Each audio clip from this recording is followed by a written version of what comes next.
Жарым өткөргүчтөрдүн өздүк өткөрүмдүүлүгү аз. Аны көбөйтүү үчүн жарым өткөргүчкө кошулма киргизет. Жыйынтыгында жарым өткөргүчтөргө өздүк өткөрүмдүүлүк менен бирге кошулмалуу өткөрүмдүүлүк пайда болот.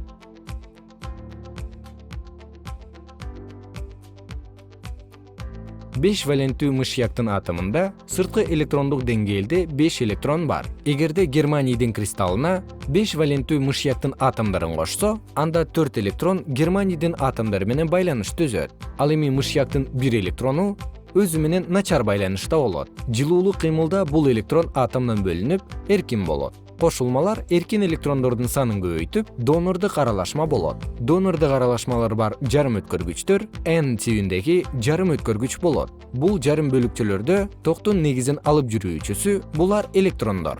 Көңдөйчөлөрү болсо негизге эмес. 3 валенттүү индийдин атомунда сырткы электрондук деңгээлде 3 электрон бар.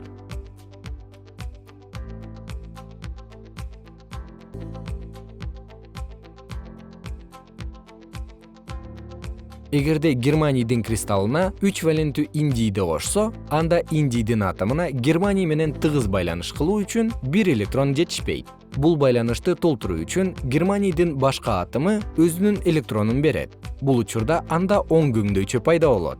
Индийдин атому ашык электронго ээ болот дагы терс ионго айланат. Көңдөйчөлөрдүн санын көбөйткөн кошулмалар акцептордук кошулма деп аталат. Акцептордук кошулмасы бар жарым өткөргүчтөр P тибиндеги жарым өткөргүчтөр деп аталат. Токтун негизин алып жүрүүчүлөр булар көңдөйчөлөр болот.